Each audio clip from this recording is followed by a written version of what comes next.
Hello, everybody. This is Antonio Wolf, continuing the Chinese family and kinship, starting chapter 3. It's been pretty interesting reading so far. It stays interesting. This is where we start seeing the more economic aspect of the family. Although up to now, there's been quite a bit of economics, actually. I think up to now, Pedro, do you agree that with my view that this is actually this is a pretty good historical materialist account of the Chinese family so far? Because that's how I view it. Yeah. I think I didn't up yet because he begins by an account of a certain idea of family, right? Yeah. Even though he does point out to all the economical conditions that should be met to realize that idea of family, right? Yep. And that's the truly economical part of the text. But he also points out how there was these concepts of what a family should be, right? That would be like some economics would be a certain limit that human beings would have to surpass to realize a certain previous idealistic family, right? Yeah. And I would add that. Yeah, go ahead. No, please continue. I would add to that like. I think he also gives a good account so far as to. Though he doesn't specifically put it this way, you can read it this way, in which certain material conditions gave rise to that idea, like the safety of the family, the assuredness of the lineage. And for that, is the word here, right? Yeah, and for that reason, you would want these really big families, as big as you could get them. Yeah. True that. But yes, there's an ineliminable ideality there, in which at least, especially in this chapter, we're going to see that the issue of what they believe the nature of the soul with ancestor worship and the metaphysics of that is also a there is huge reason. this circumstances in which the idealistic family actually make them act against their immediate interests, So there is also this aspect in which the idealistic, the idealistic family actually takes some kind of autonomous normativity, right? Yep. And the second chapter, very interesting too, talking about the timely aspect of it, right? It's not only a certain determination. Actual determination of family, but also a certain concept of temporal continuity, right, in the continuum descent. Yep. It's a very well organized and overall informative text. Very, very interesting.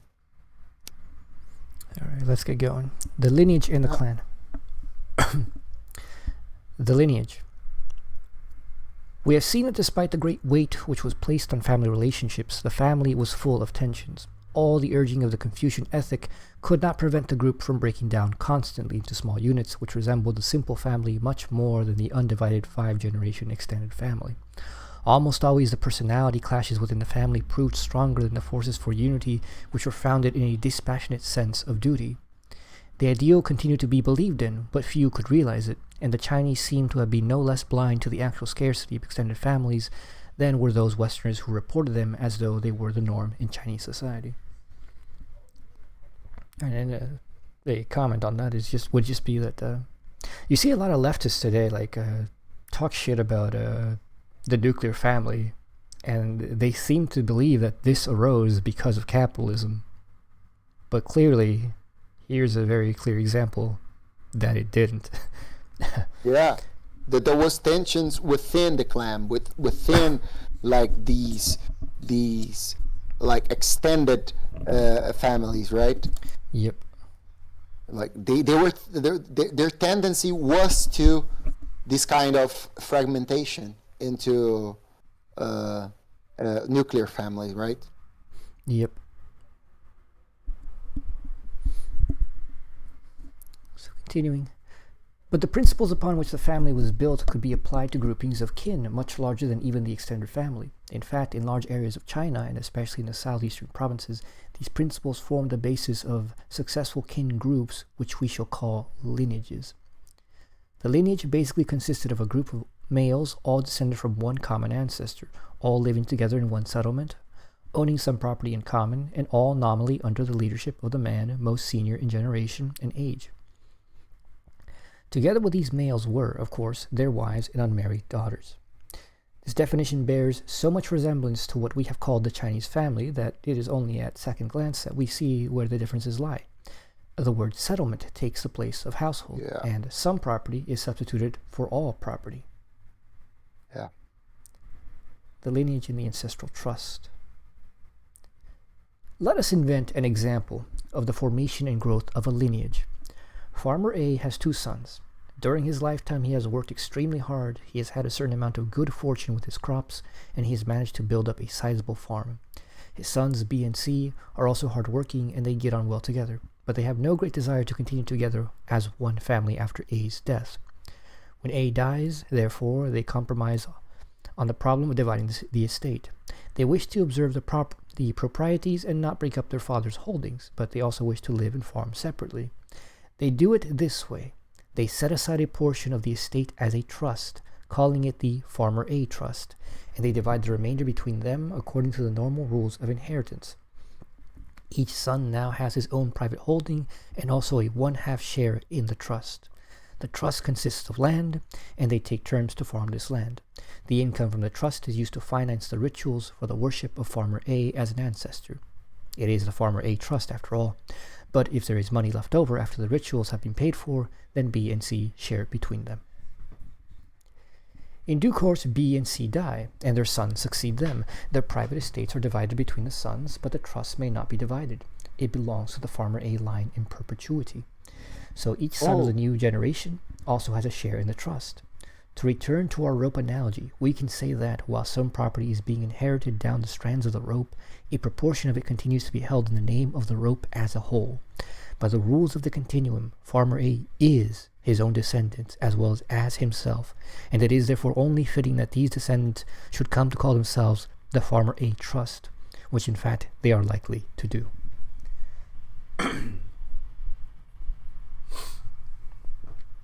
So, an ingenious civil society way to go outside the family to maintain the family. Yeah, and to create like potentially a public space. Yeah, a new institution. A very extended blood relationship between a certain old community. You know what I mean? Yeah, a new level of institution is born here. Yeah. It's not about family anymore. It's about like a certain pertainment to a common denominator in the past, but belonging to a certain public in-group sphere, right? Yep. It is still not as universal as a public sphere understood as a global entity, but it still is much more extended than the simple concept of extended family, right? Yeah, it's wider than the immediate family, wider than the extended family. Yeah, they have a compromise for eternity for the sharing of a certain land, right? They cannot alienate that relationship. That land will always be divided from those old grandpas, right? Mm-hmm. So it would be for everybody from the clan, right? Yep. And so the process goes on. I'm sorry. I think this is an interesting thing too. Like many people think that the public sphere itself is something natural, right? The idea that you can transit like through certain spaces without any kind of checking or surveillance or even attack, right? But the idea that like in the ancient times, like you should be careful where you're standing at. It's not like you can go out of your door and simply walk the public space, right? Oh yeah, I mean, people just generally don't think about that. I mean, I don't think about that when I go outside and just you like, oh, I could just drive anywhere. I could just walk anywhere, right? Yeah. Like it's not like I don't have to like present papers to walk into this community or whatever. Who's your father? What are you doing in my lands and lands of my sons, my brothers, right? Yeah. You know, except unless you're black in the U.S., and then that certainly happens, and you're very well aware. Yeah, exactly. Fuck. So continuing, and so the process goes on. Figure 6 shows a situation by the time the 4th generation inherits. The sizes of the individual inheritances may vary according to the number of brothers among whom they have to be shared. The size of the trust remains constant, but the number of shares in it depends on the number of male descendants of farmer A alive at the time. In this example, if we can imagine the unlikely situation where A to G are all dead and no sons have been born yet to any of H to O, then farmer A's here's the graph. Original estate now is divided into 1 unit of 8 30-seconds, the trust, 2 units of 6 30-seconds, H and L, 2 units of 3 30-seconds, J and K, and 3 units of 2 30-seconds, M, N, and O. While the division of the private estates has gone on, and each son has been setting up his own household and becoming head of his own simple family, the trust's existence and his share in it have meant that he has had to stay physically close to his brothers and cousins in order to take advantage of it. The whole group probably still lives in one village. At this stage of development, the group's position is critical. The critical factor is that the growth of group membership over the generations has constantly reduced the size of the shares in the trust. The trust is supposedly indivisible, but if it were divided now, each member would still receive a worthwhile share, 1/7 of the trust. If the trust is allowed to continue, then given a continuing growth in membership, the share of each member would become smaller and smaller and perhaps not worth the trouble of division. Once again, there is a conflict between duty, the trust must continue, and personal preference. I can personally benefit from splitting the trust now. If the trust is divided, there is no longer anything to hold all the descendants of Farmer A together. The group loses cohesion, and another kinship group has disappeared. But in many cases, the trust was not divided. Generations of descendants of Farmer A would continue to have a share in his trust, would continue to live in the same area in order to participate in the benefits of the trust, and, if procreation were favorable, would continue to grow in numbers. Farmer A could become the founding ancestor of a lineage of almost limitless size. Before we enter upon the implications of a kinship group which achieves durability in this way, we will study another example of how a lineage could be formed. In this case, we shall look at a real lineage, one which still exists in the new territories of Hong Kong, the Liyue Lineage of Feng Shui. The account given here may not be of strict historical accuracy, but it is the one believed by the lineage members themselves. It is plausible and therefore a quite good enough example. The founding ancestor of the Liyue lineage was an itinerant tinker who came to the area and decided to settle there during the latter part of the 14th century. He had 1 son, 3 grandsons, and 6 great-grandsons. By the time the 8th generation was in manhood, he had many descendants, but they had not all stayed together and apparently had not set up an ancestral trust in his name. They lived scattered around the plain in many different settlements. One far-sighted man, however, laid plans to unite all these strands, and the various families finally came together to found the village of Feng Shui and an ancestral trust somewhere around 1600 AD. Thus, the Liyue lineage as a unit really dates from this time, but the Liyues themselves dated from the founding ancestor, whose trust it is which forms the basis of the group's unity. Over the centuries, the lineage grew in numbers, prosperity, and influence until the present day, when it is some 3,400 strong. This is a pretty big family. Yeah, like the thing is, like this is to say that land is not a land. It's not only a land, right? Like a land means the possibility of guaranteeing that the whole next generation that is somehow related to you is able to to enjoy a certain land without worrying about ownership, you know? And so you can extend your immortality to greater extents, you know what I mean? Like, this is not a family anymore, this is a city, man.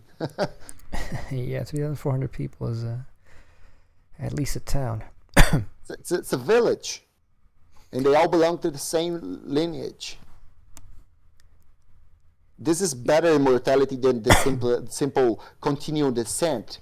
Like, better than simply going abstractly, like, to the future with a certain family.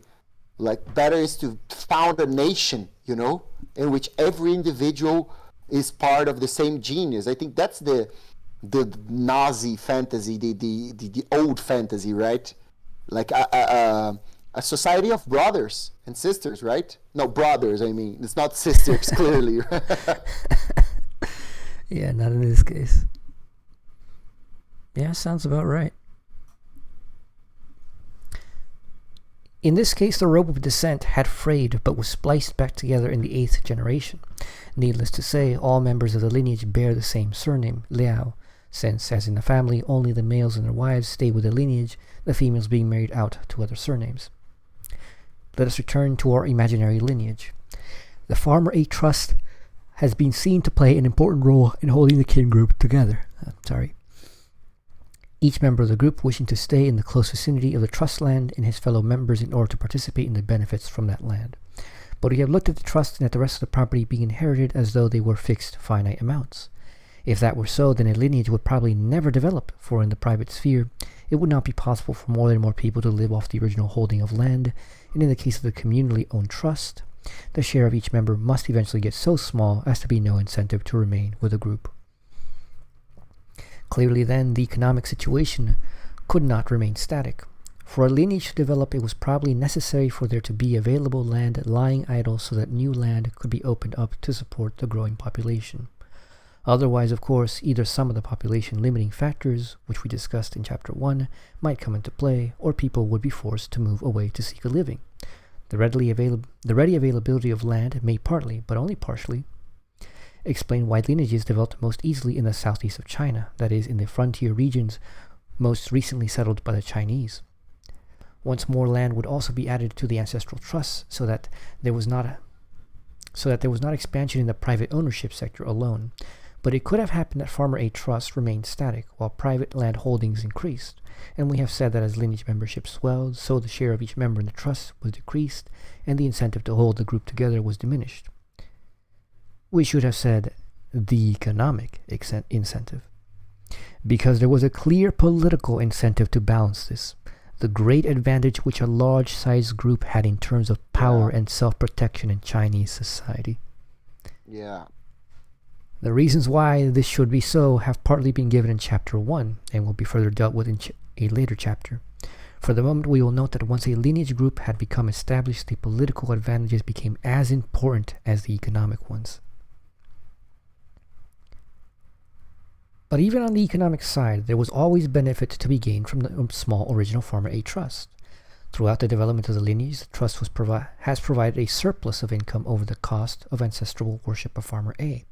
In the early years, this excess was shared out between the lineage members, but as the lineage grew in size, so it became ludicrous to share it out. The portions were not large enough to be valuable.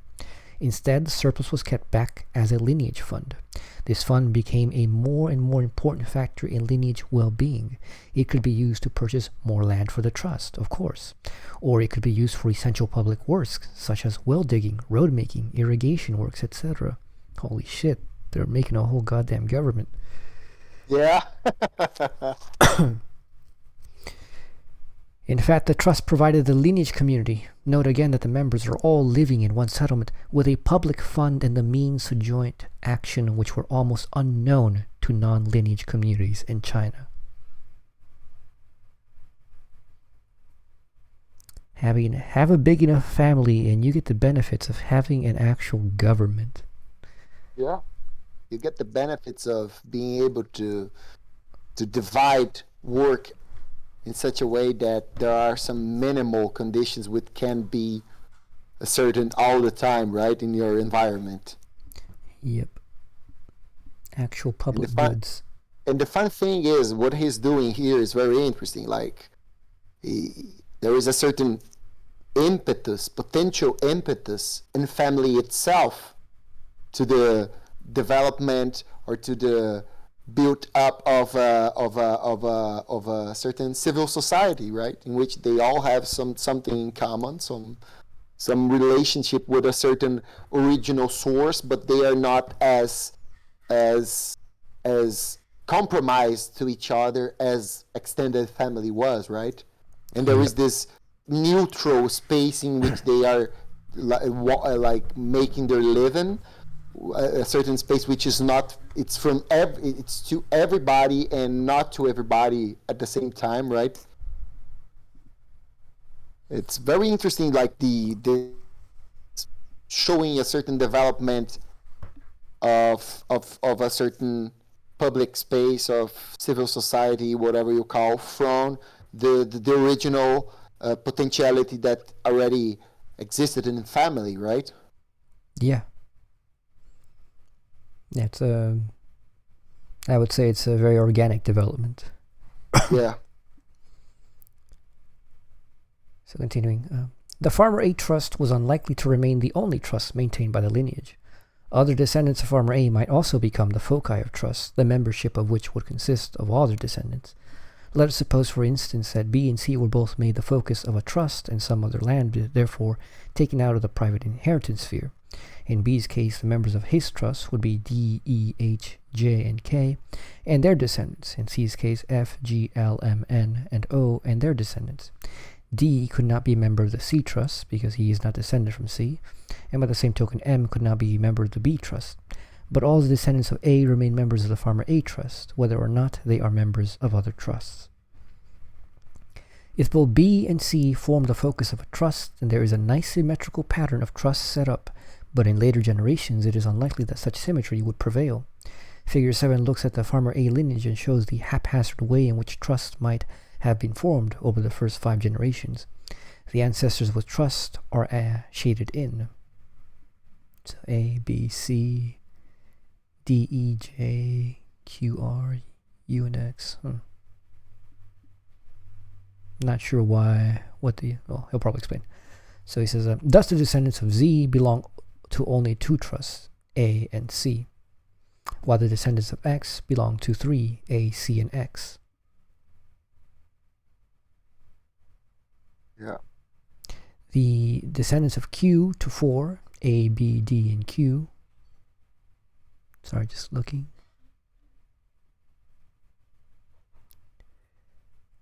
And of R to 5, A, B, E, J, and R.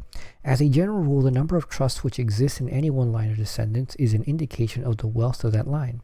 The more trusts, the wealthier the line, so that we might expect descendants of R to have access to considerably more power and wealth than descendants of Z. Yeah. R belongs to J, E, and D, right? B, C, and A, right? Yeah, R is J, E, B, A, yeah. Yeah, he's the most powerful one here in terms of trusts. Yeah. The group which focused on an ancestral trust was organized in much the same way regardless of whether it was a lineage or, as in the previous paragraphs, a lineage segment, sublineage. Some groups had more importance in the ritual sphere, others in the political sphere.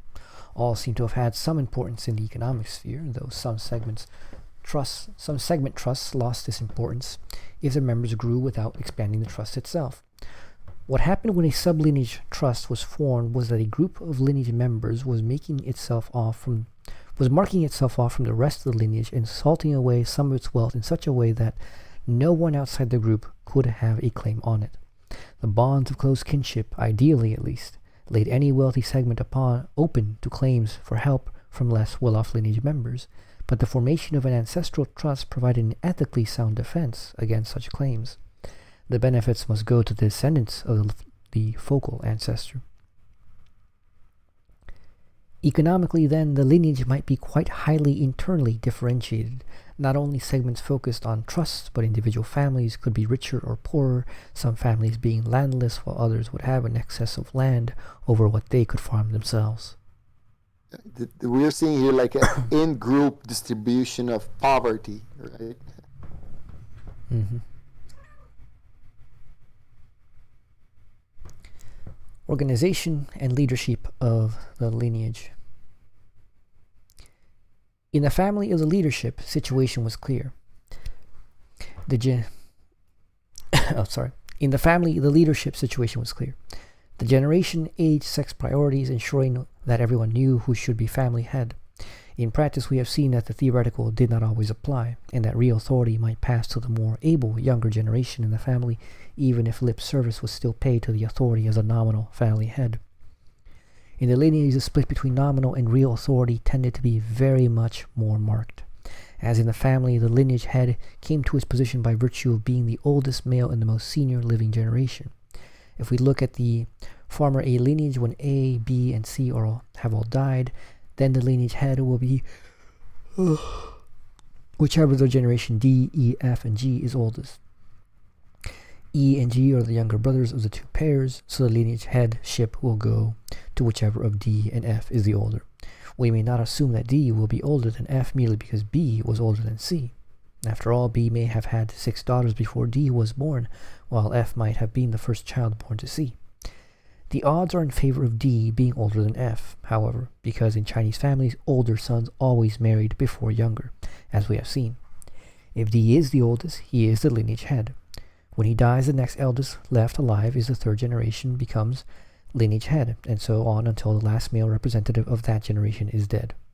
When D, E, F, and G have all died, then the eldest man from H, J, K, L, M, N, and O becomes lineage head. In some lineages, the lineage head was not the oldest male in the most senior living generation. He was the oldest male in the most senior living generation of the senior branch. In the former A lineage, that would mean that the lineage head always came from among descendants of B. Okay. So there's a family that's been around more generations. So then they're the oldest family, so the leaders come from them. Yeah.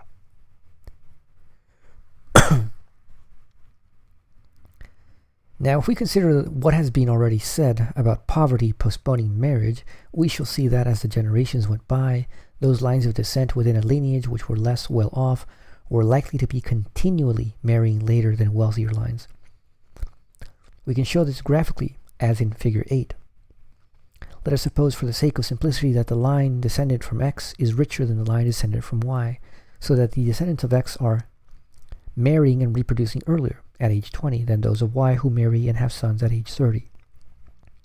If we now ask, who will be lineage head 200 years after the births of X and Y, the answer must be a descendant of Y, for the heavy line drawn through 200 years shows that at that time Y's descendants are only in the 7th generation, while X's have gone up to the 11th generation.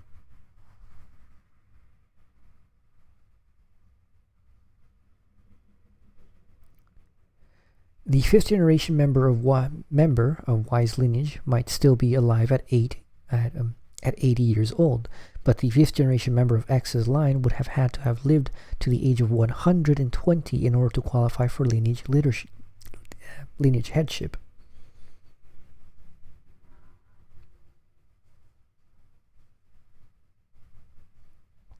The example of X and Y is a very much simplified situation, but we can say that as a general rule the lineage head tended to come from the poorer sections of a lineage. But common sense, and here's the graph he was talking about, tells us that such a man was unlikely to be well fitted to the running of a large organization. In the first place, he must in the majority of cases have been old in order to qualify for his position, and old age is rarely associated with energy and clarity of mind. In the second place, it could be argued that a man from a poor line had proved his unfitness for leadership because of his very poverty and lack of success. Per se, this argument is specious, but in terms of the lack of education, connections, and wide experience which was implicit in the concept of poverty, it has much validity. A man without wealth was likely to be a man without influence, and he could hardly hope to have the ordering of other wealthier and more influential men in the lineage. In small lineages, it may well have been sufficient for the running of the group to have been left to the lineage head, assisted by other men who had attained an age such as 51 or 61, arbitrarily laid down by lineage custom as the age of elderhood. These old men would form a council of elders.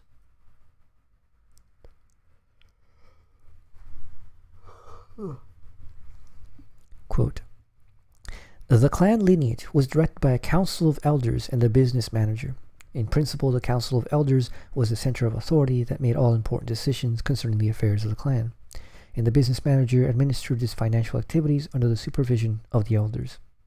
The council of elders, who served without compensation, consisted of males over 65 years of age. When a man reached his 65th birthday, he gave a big feast for the entire clan in order to qualify for council membership. Should this celebration be beyond his means, his close relatives might contribute money for the feast. The requirement of giving a feast for the clan had the actual significance of making wealth as well as age a qualification for council membership. In fact, there were several poverty-stricken old men in the village whose age was well above 65, but who had never sat on the council of elders." End quote. But in large lineages, there was likely to emerge a split leadership system which, again, reflected the conflict between moral duty, the ideal, and common sense practicality. Here, the lineage head and the other elders would be allowed nominal authority, and would remain particularly important in the ritual sphere, where the source of their authority in any case lay. But the real power and leadership of the village would rest with the men of wealth, position, education, or political ability, the kind of men who would be likely to form the leadership in any society or community. When it is remembered that the lineage village was a community as well as a kinship group, so that the leaders of the lineage were also really leaders of the village, and that the village in this context would be a very large settlement of several thousand people, then the necessity for an able leadership becomes more obvious. What did the lineage... In this circumstance, like, individual characteristics of the person. The people belonging to the group, to the person, were taking much more importance than simply a certain respect to the formal rules of familiar organization, right? Yeah. Like, leaders are really leaders. They are not leaders because there was, once upon a time, there was a rule that said that the oldest generation was the leader, right? Yep. Or the head.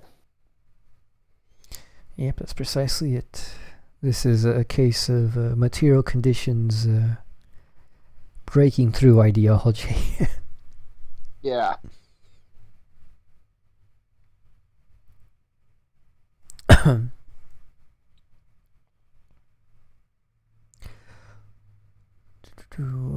What did the lineage leadership have to do?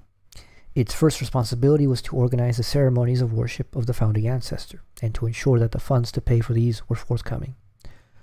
Accordingly, economic matters claimed much of its attention. Fields had to be rented out or placed in the care of lineage segments. Rent or income had to be collected, lineage property maintained, and the surplus income put by or spent to the best advantage. Where an entire area was under lineage ownership, it was often worthwhile for the lineage to invest in irrigation systems, dams, channels, bridges, wells, which would benefit all the land in the area regardless of whether it was trust land or private land. Money could be invested in other ways too. Lineages often set up schools for their sons, paying for the education, and sometimes even providing rewards in cash or kind for members who were successful enough at their studies to pass the stringent civil service examinations. Widows were sometimes cared for at lineage expense. Temples and shrines were built and maintained. Non-ancestral religious ceremonies on special occasions such as drought and flood were paid for. Caretakers for lineage property were employed. Feasts were given. Halls for ancestor worship were built, and so on.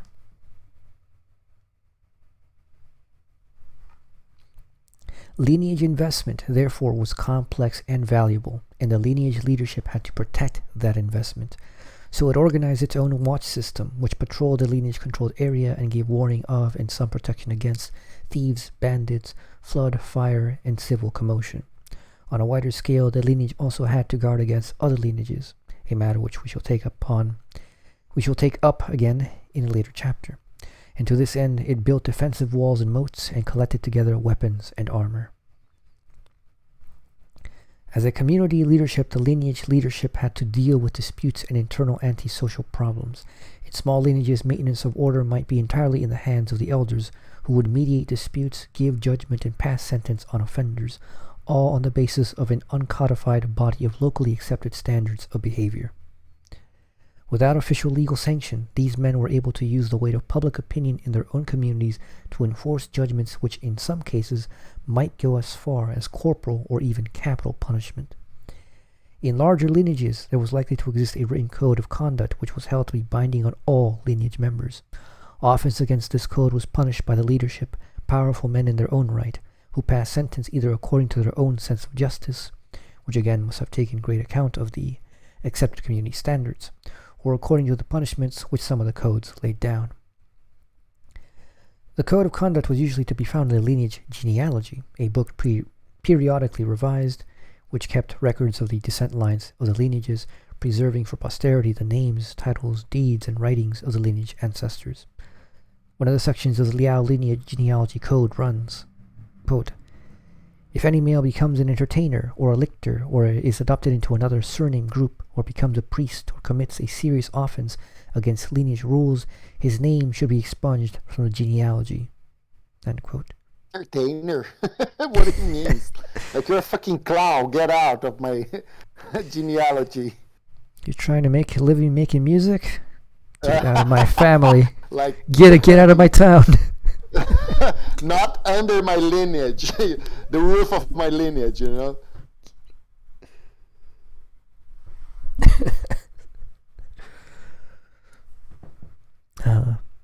Let me see. What does lictor mean? Yeah, I don't know. Lictor.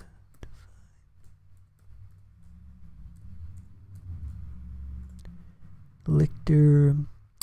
Noun. In ancient Rome, an officer attending the consult or other magistrate, bearing the fasces and executing sentences on offenders. Okay. I don't know if that's what he means. Like, if he means like lictor in metaphorical sense or literally a Roman lictor, but I don't think so, right? See, fasces, a bundle of rods with a projecting axe blade, carried by a lictor in ancient Rome as a symbol of a magistrate's power and used as an emblem of authority in fascist Italy. So I assume like you're kind of like an executioner, or like, you know, a bearer of the symbol of power. Yeah. Like, not sure why that would be a shame. Violence to protect some authority or another, you know. Mm-hmm. Like bodyguard, they are saying bodyguard here in the Wikipedia, but I don't know. But anyway, yeah. So okay. A major study of lineage rules has this to say, quote, "One clan lineage rule states, cases involving death in flagrant violation of ethical relationships should be sent to the government for due punishment under the law." Another clan rule makes a clear demarcation. The clan head shall administer corporal punishment at the ancestral hall to a member who commits an illegal offense which is punishable under the law by flogging. However, if it is a criminal offense subject to penal servitude, the guilty member shall be sent to the government. On the other hand, a few exceptionally stern clan rules exceed the legal limitations. One clan, so states its rule, would order the death of a member who harbored criminals or who was himself guilty of serious crimes, so as to avoid legal trial which brings shame upon the ancestors. Okay, we're not even going to take you to trial, right? This is shameful. We're going to kill you before it. However, such cases must be regarded as rare exceptions. While a clan might compel one of its members to commit suicide, the law did not permit the clan to put him to death.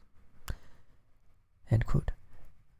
Whether or not a lineage was prepared to go to such an extreme as capital punishment, it is clear that the individual member of the lineage was under considerable constraint to behave according to a code which reinforced the solidarity and power of the group as a whole.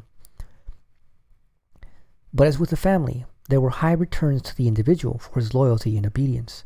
The lineage group gave protection and support to its members against the outside world. As we have seen with the descent continuum, each living male of the lineage was one with his ancestors, and who in turn were one with each other living male. The mathematical formula is, if A equals B and B equals C, then A equals C, is an expression of the ideal relationship within the Chinese lineage. Even within the lineage, some members were wealthier or more powerful than others. The fact remains that vis-a-vis the outside world, an attack or insult or deceit directed at one member, however lowly, of a lineage was likely to be treated by the lineage as directed at the whole group. The humble farmer could swagger through the marketplace, as the Chinese phrase has it, secure in the support of his powerful lineage kin, even if they themselves treated him within the lineage as far less than an equal. For this support and for the economic advantage and security which lineage membership gave, the individual was doubtless more than happy to toe the lineage line. It follows that a punishment which took the form of expulsion from the lineage, that is, name expunged from the genealogy, was a very serious matter indeed for the individual, almost equivalent to the criminal deportation practiced in 19th century Britain.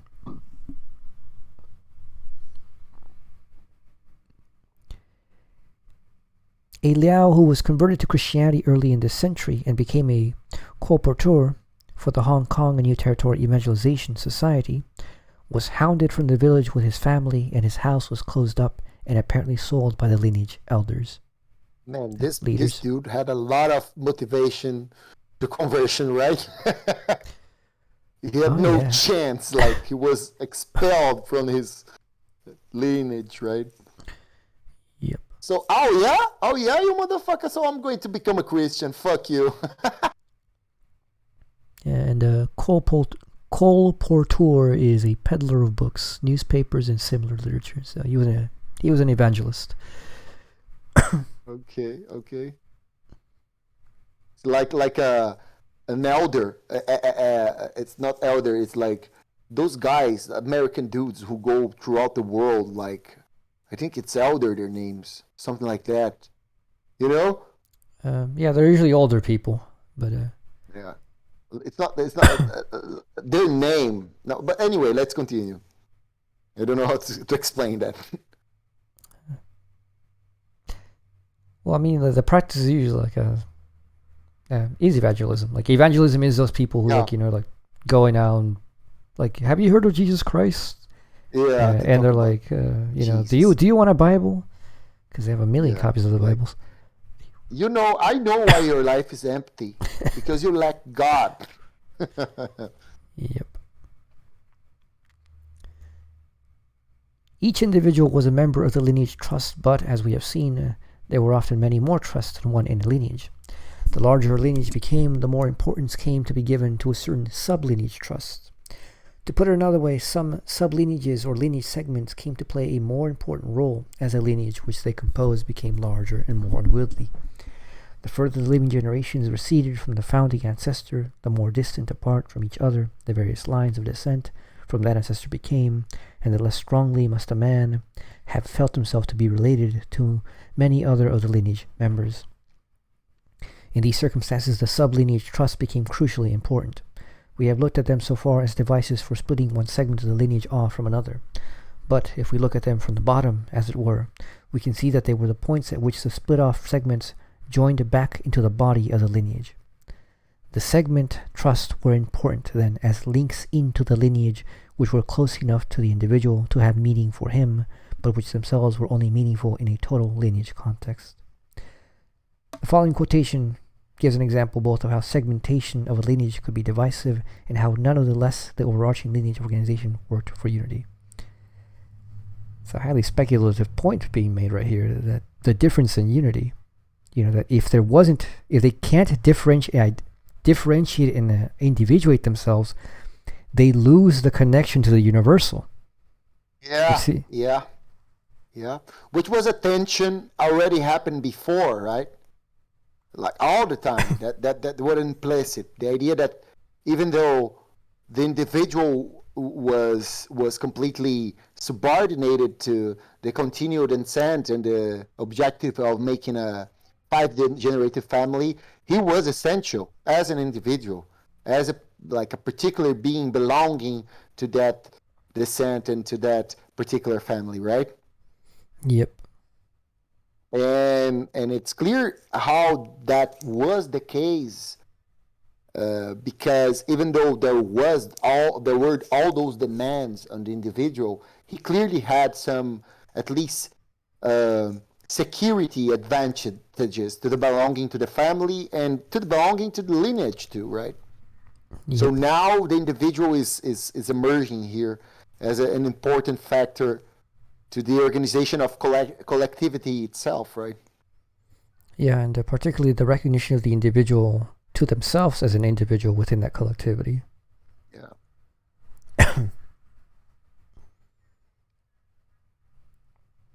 Because, if the individual's interest is not reflected in the universal to them, then they lose a connection to that universal. Yes. So, okay, the following quotation gives an example both of how segmentation of lineage could be divisive and how nonetheless the overarching lineage organization worked for unity. Quote, "The head of the clan lineage or of the large family is heated when he settles disputes between members or between branches of the family. If he is the head of a large clan, his authority extends to the settlement between subsidiary branches and between villages. A feud threatened between two branches of the same clan in immigrant community X. The conflict had been caused by a dispute between their children. Both branches threw up barricades of sandbags around their homes and to close off the streets. And on both sides, men were sharpening their weapons. The heads of the families were called together, and after negotiations extending over 4 days, the controversy was peaceably settled." Civil war. It's a family feud right there. No. They get crazier as the family extends, right? Yep. Wonder what they were fighting over. What? I wonder what they were fighting over.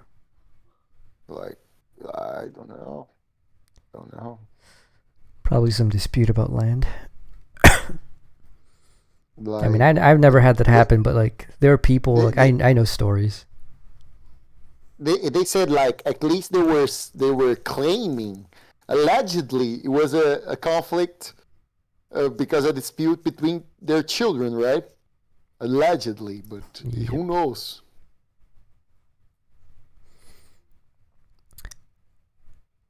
Continuing, but some segments were especially important. We said when talking of the Farmer A trust that B and C would take turns to farm the land in the trust. As the lineage grew, it would become more difficult for the sharing of trust work to be done in this way, and a convenient way out of this would be to lay down that the descendants of B and the descendants of C should as groups take turns at the farming. That is to say, the B and C segments rather than individuals have to become the working units. As the prime purpose of the trust is to worship Farmer A, the B and C segments also take turns in organizing the rituals. B and C thus become important segments in the ritual and economic spheres. Now, if the lineage grows really big, greater decisions have to be made and there is more trust money to be administered. Things may become too important to be managed in this turn and turnabout fashion. Big decisions need to be made not on a year-to-year basis by a succession of alternating segment leaderships, but on a continuing basis by continuing whole lineage leadership.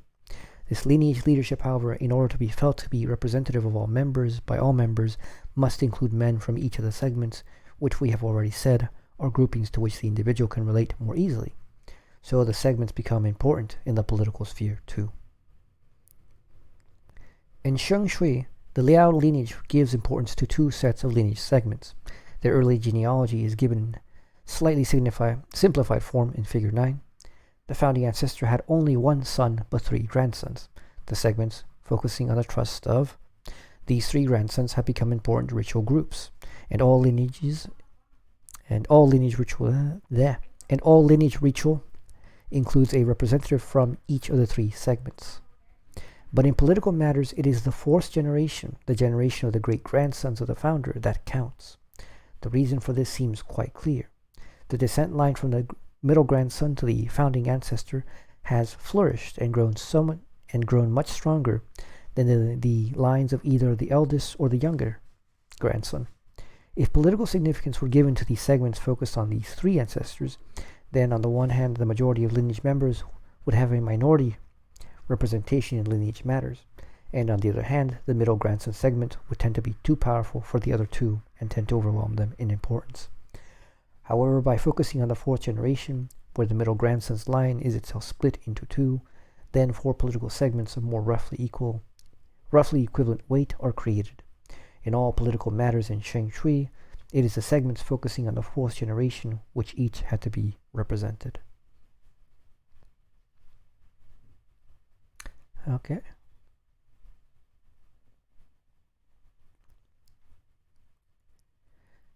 Segment trusts were organized in the same way as lineage trusts, and they had a leadership selected in much the same way.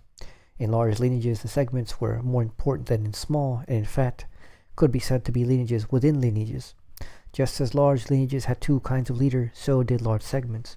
And just as large as lineage leaders mediated disputes between their members, so segment leaders dealt with tensions among their own members.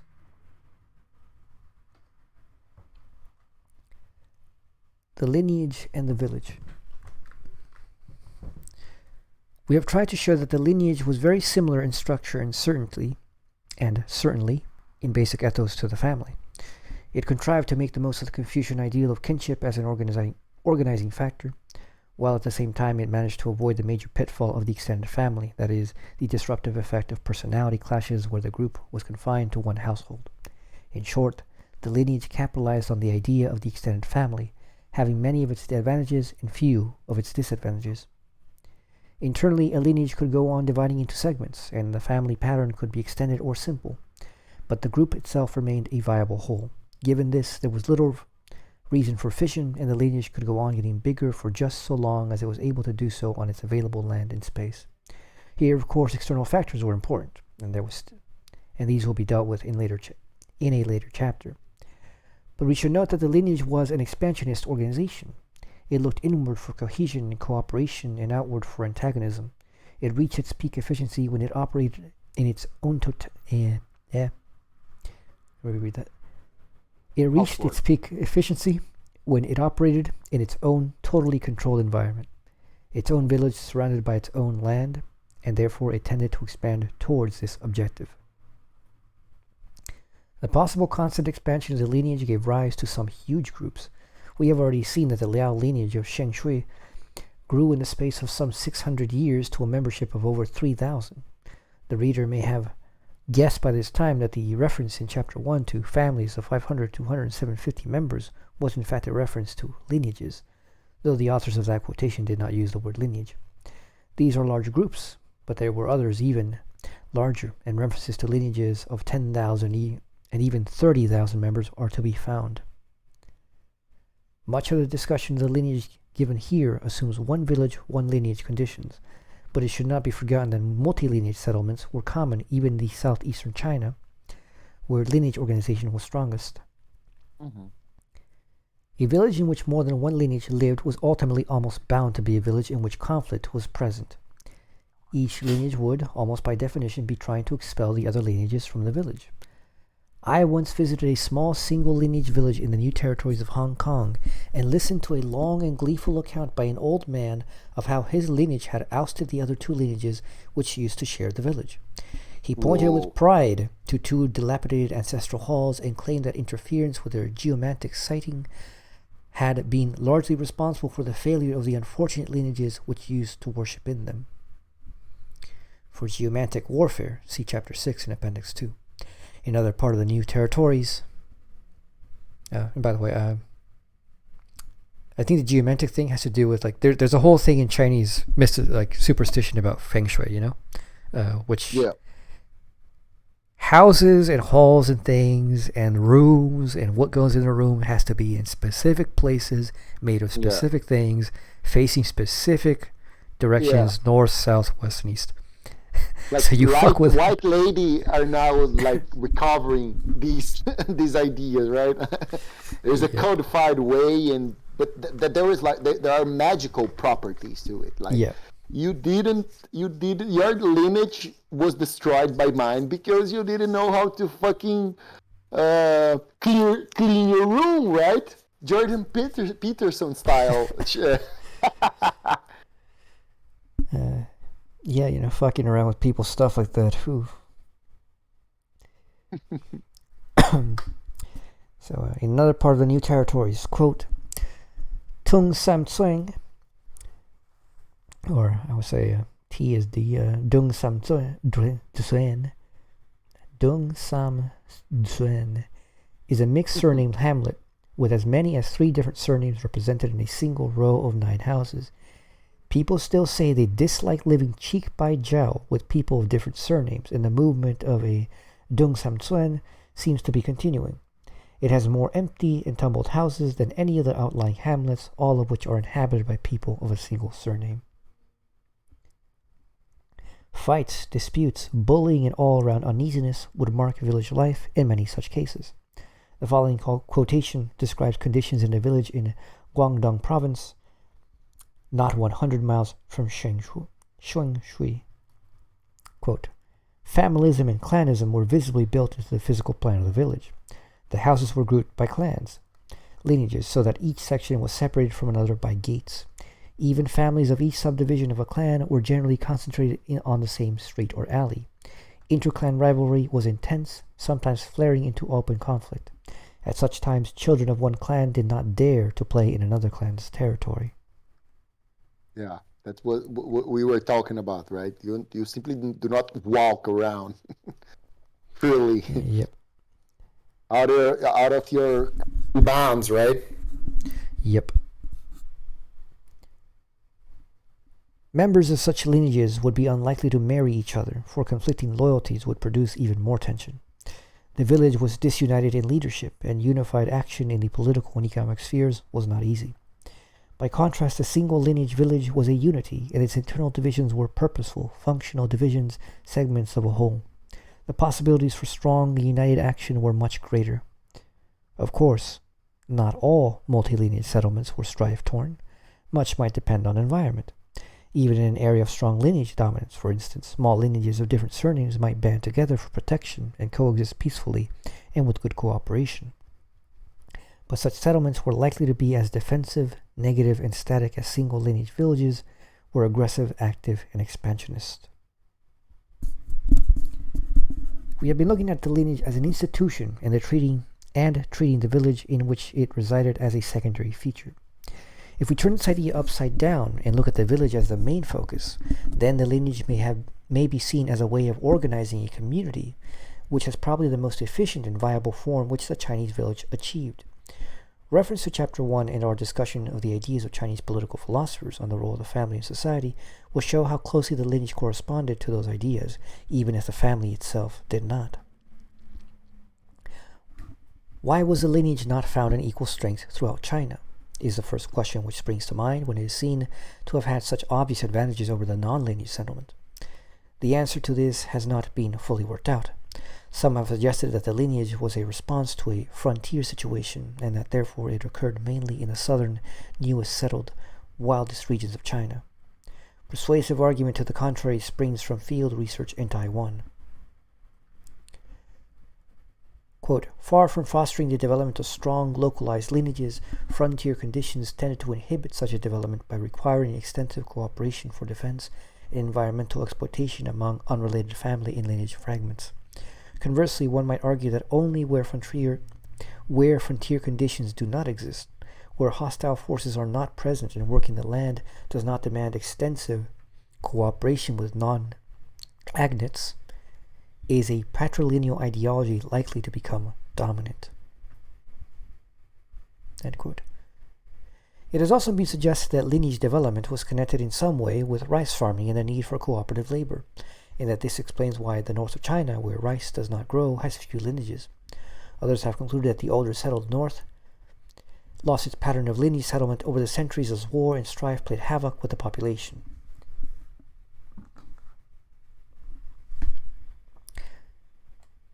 Some part of each of these arguments may be true, but none of them alone seems to give a satisfactory explanation. One factor which carries much weight is economic surplus. It does not seem that strong lineage organization did not exist where there was a mere subsistence economy, and since the south was the most fertile region of China, especially where there was double and even treble cropping of rice, the incidence of strong lineage settlement there was at least a very significant correlation. Chapter 6 gives a further explanation.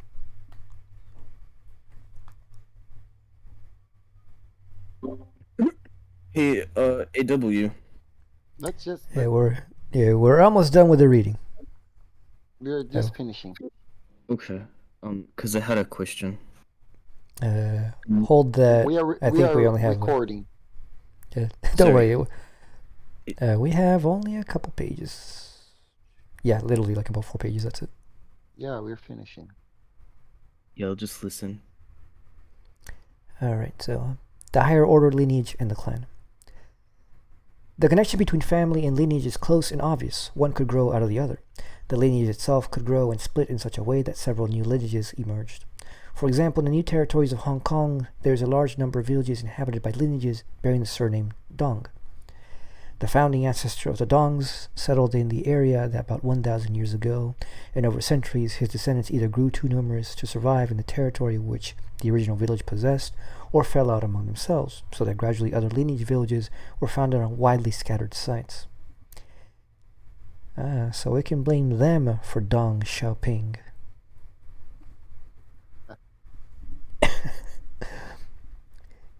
Each of these villages may be said to be a complete lineage, and yet each of the lineages still retains a share in the original ancestral trust. For such phenomena, the term higher order lineage has been coined. The growth of the higher order lineage out of the lineage is a fairly obvious process, but as with the lineage, there was no reason why it could not be formed retrospectively when a group of lineages which had scattered would get together to reactivate the relationship through formation of a trust. But there were other large-scale groupings which stretched the idea of kinship organization much further. The family, the lineage, and the higher order lineage all were natural kinship groups which found their basis in and traced clear descent from the ancestors from whom they all sprang. The clan, on the other hand, was not really concerned with close recent kinship ties. The clan was an artificial kin group, and consisted of a deliberate amalgamation into one loose federation of a number of lineages, all of which bore the same surname. Typically, the clan's membership was drawn from a given wide area of the countryside, often taking the administrative boundaries as the limits of its spread. Thus, some clans had membership drawn from an entire province, others from one or more prefectures, and perhaps others from areas as small as the county. The clan would be founded by gentry members of lineages, and it seems to have existed as an organization for the benefit of the gentry. Membership of natural kin groups was given by birth, but there was no such automatic entry into the clan. First, the membership was composed of lineages and not of individuals, and second, the lineages had to buy their way into the clan. The clan would build an ancestral hall, nearly always in a major city, which was the focal settlement of the area from which clan membership came, and the lineages would each have shares in the hall. The main purpose of the hall was often to provide a city residence for members of the clan who were studying or taking examinations, and libraries were part of the hall's equipment. That does seem pretty snazzy. Of course, ancestor worship was carried out in the hall, but it was very different from that in a lineage hall. The clan did not necessarily have one ancestor from whom all members could trace their descent, or if it did, it was often a mythical or ancient historical figure who was credited with initiating the clan's surname. Instead, it had a conglomeration of ancestral tablets, which were put there as concrete evidence of their financial shares by the component lineages, and which were mostly without special significance for the majority of members of the clan. The collective genealogies produced by many of these clans in attempts to trace common ancestry remain in the world's oriental libraries to baffle scholars with their size, complexity, and frequent defiance of meaningful analysis. Full of tricks! That's what he meant. The clan then was a federation of lineages of one surname from one given geographical area. It built an ancestral hall, a library, and study rooms. It worshipped its conglomerated ancestors and concocted massive genealogies. Its membership included all male individuals from the members' lineages, but in practice only the gentry from those lineages seemed to have been actively involved with it. What was the function of the clan? It seems to have been an organization which existed to raise the bargaining power of its lineages vis-a-vis the rest of society, particularly the government, through unity and strength of numbers. In other words, it tried to enlarge still further the benefits which wider kin groups have been seen to have given in Chinese society. At such high levels of organization, it was bound to be the gentry, that is, the wealthy and influential, who administered the clan, for how could the common man have experience enough to operate successfully? But was it feasible for such large groups joined together by such remote threads to work? Again, there is not a clear answer. The clan seems to have been set up for potential action rather than for any specific purpose. Or perhaps it would be better to say that the occasions when activation of the clan organization was necessary were rare, and that the rest of the time the organization was kept ticking over through the humdrum routine of annual ancestral rites and the toing and froing of gentry members on their ceaseless struggle with the examiners. The tentacles of kinship stretched far indeed. From the simple family to the extended family, and then to the lineage, were logical in simple steps. From the higher order lineage to the clan was a rather bigger step, but the heavy emphasis on the importance of surname, which we have seen in so many aspects of kinship, made the leap from true to artificial kinship easier. The true kinship groups had all-inclusive membership and so stood to be of advantage to all individuals born into them. They were ongoing, active groups which were concerned with the day-to-day organization of their members' lives. The clan did not concern itself with the humdrum and benefited only indirectly the vast mass of its membership. The higher order lineage tended to occupy a middle position between lineage and clan. On the one hand, like the clan, it had little connection with the everyday life or the affairs of the ordinary lineage member. On the other, like the lineage, it was basically oriented to local society and local affairs, and did not much turn its attention outwards to the state or to society beyond its own area. Kinship could reach even further than the clan. Since surname in common could be considered kinship in common, there were always opportunities for alliances both at the personal and the group levels. Accordingly, lineages might well look for help in times of need of other groups with the same surname, as they might refer to their combined strength as a clan despite the lack of any formal tie between them. In 1929, a group of families with the Liao surname moved into the Feng Shui area from a distant part of Guangdong province. On the strength of common surname and a common ancestor of some 900 years ago, they asked for and received considerable help from the Feng Shui Liao lineage. No formal organization of the two groups has resulted. Whoa, like this is family ties, right, man? Like Yep. in its utmost significance. 900 years. We haven't seen each other in 900 years. How you doing? Yeah, damn. Like I can lend money from a like cousin, like you know what I mean? Like you go there, oh man, we 900 years ago we had a common ancestor, so man, I'm dealing with some broke times, can you lend me some money? Yeah.